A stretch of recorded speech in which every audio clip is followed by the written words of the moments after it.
Voltamos com mais um bloco do programa Direito da Gente. Hoje estamos falando sobre direito previdenciário. E para isso nós convidamos a doutora Lídia Leite, que é especialista em direito trabalhista e direito previdenciário e é a mais nova parceira do escritório Menezes e Machado.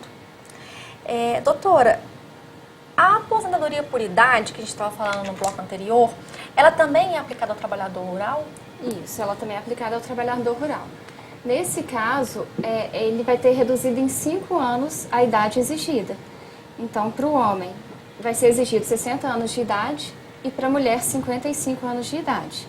E continua valendo a carência de 180 meses ou 15 anos de contribuição e pode ser ininterrupto.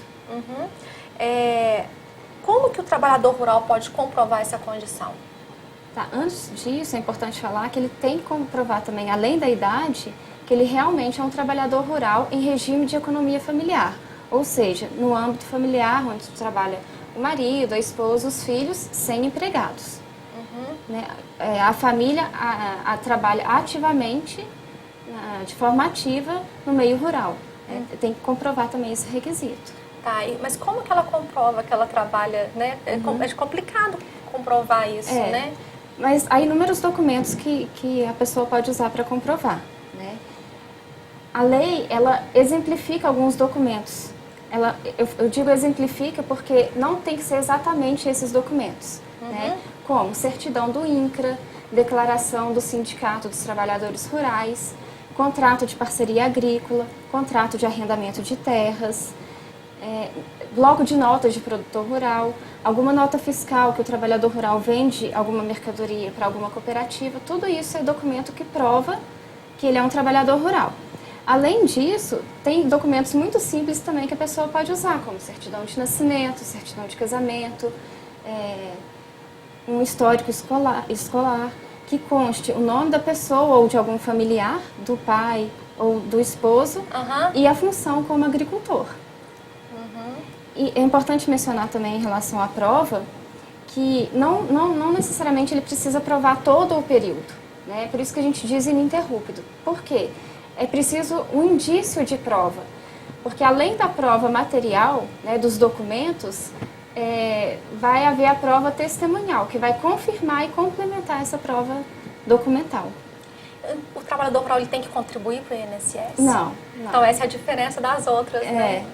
Basta ele comprovar, além da idade, que realmente ele era um trabalho, exercia um trabalho na agricultura, né, campesino, em regime de economia familiar. Isso é muito importante. Então, é um trabalho manual, um trabalho que não pode haver empregados, é só no âmbito familiar mesmo. No caso, tem direito tanto ele quanto a esposa? Tem.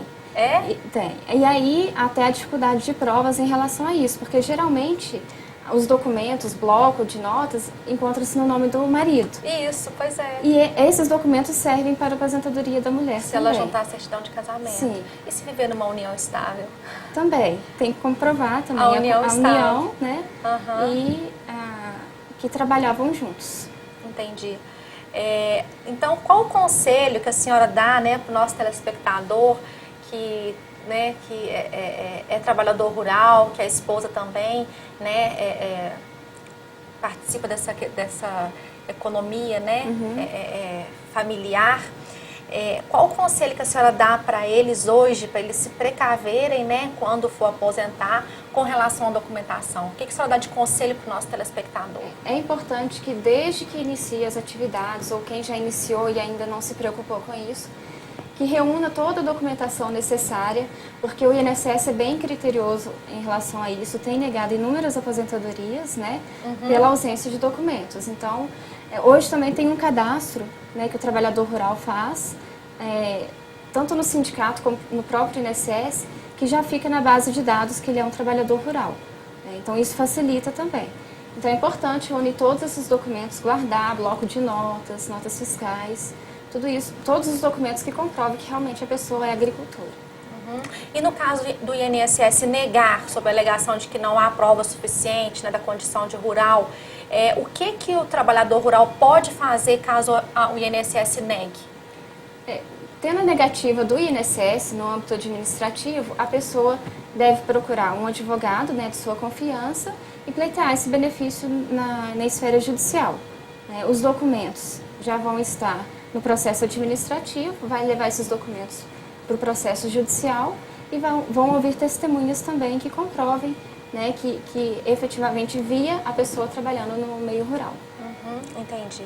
Bom, nós estamos aqui recebendo pergunta dos telespectadores, doutora, e o Roberto Matuzinhos, ele está dizendo o seguinte: estou afastado por meio do auxílio-doença, acidente de trabalho, tem 10 anos. Eu tenho mais de 35 anos de contribuição. Gostaria de saber se esses 10 anos são contabilizados no tempo da aposentadoria. Esses 10 anos de afastamento, ele conta sim, tá?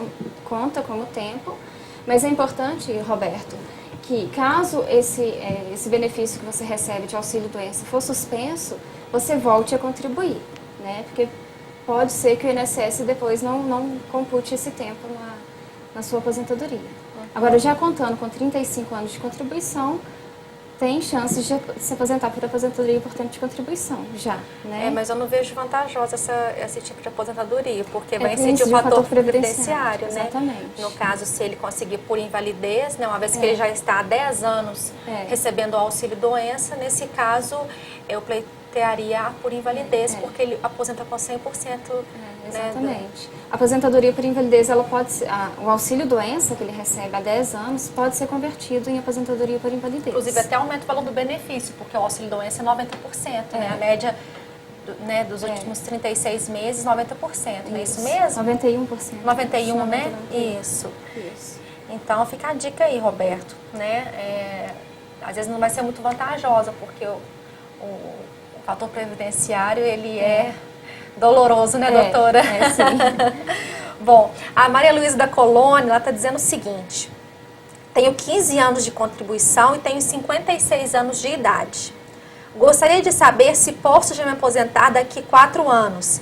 É necessário pagar ou não? É necessário eu pagar até eu completar 60 anos? Sou autônoma.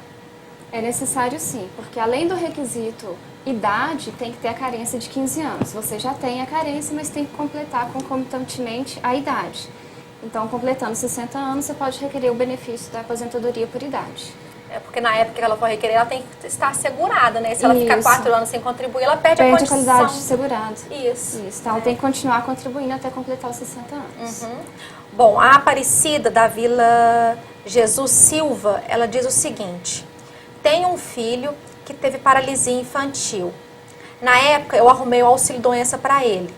Contudo, passados 5 anos, retiraram o auxílio. Ele poderia ter direito à aposentadoria? Como ele poderia fazer para realizar o processo de pedido da aposentadoria? Eu acredito que não foi auxílio-doença, deve ter sido aquele LOAS, né? O benefício assistencial. Pode né? ser, sim. Porque paralisia infantil, né? Se foi paralisia infantil, ele recebeu um benefício que não tem necessidade de contribuição. Nesse caso, ele não tem direito de aposentar. Né? Ela tem que requerer novamente o benefício, mas tem o requisito da renda per capita, é um quarto da renda da família, né? Explica isso para o nosso telespectador, esse doutora. benefício, o LOAS por deficiência, a gente diz a pessoa que tem uma doença, uma deficiência que não pode trabalhar, mas tem um outro requisito que é a família contar com um quarto do salário. A renda da família tem que ser um quarto. Né? Pessoa. Por pessoa. Isso. Então, suponhamos, na sua casa se tem 4 pessoas. Somando a renda, né? Somando a renda de todas, tem que dar no máximo um salário para 4 pessoas, não é isso mesmo? Ou você divide. Tem que ser uma pessoa ganhando um salário dividido por 4. Então, para ter direito ao benefício, tem que ter mais de 4. Então, tem que ser no mínimo 5. Então, suponhamos, se a senhora tem você e seu filho, a senhora recebe algum salário, ou tem algum outro tipo de renda, alguma pensão, alguma coisa, aí, nesse caso, o seu filho não vai ter direito. Não é isso mesmo? É isso mesmo. Tá.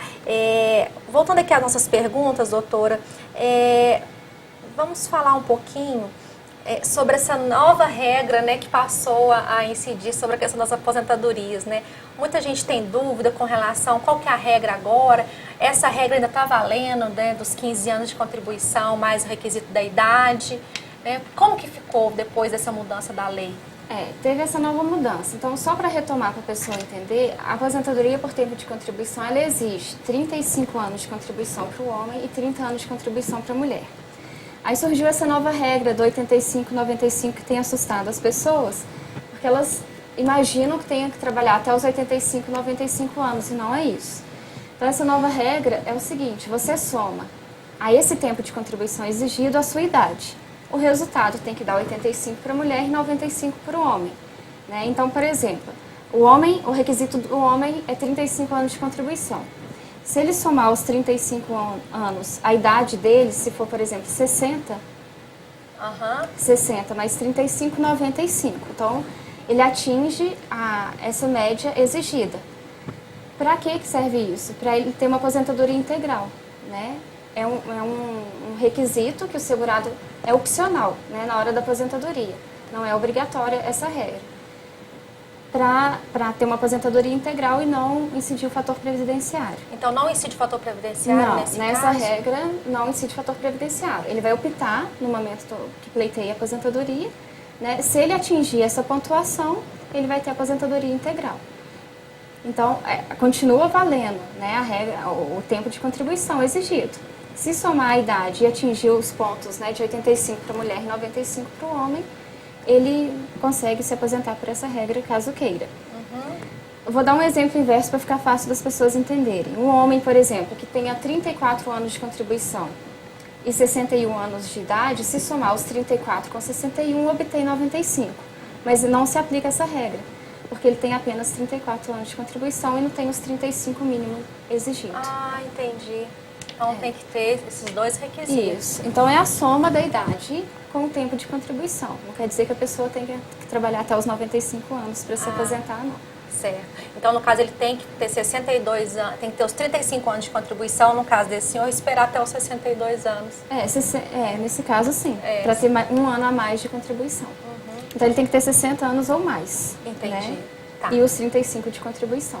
Bom, nós vamos agora para um breve intervalo e você aí de casa ainda pode mandar sua pergunta. O nosso telefone é o 3372-3720 e temos também o celular que recebe mensagens, que é o 9972-1640. Nós voltamos já já.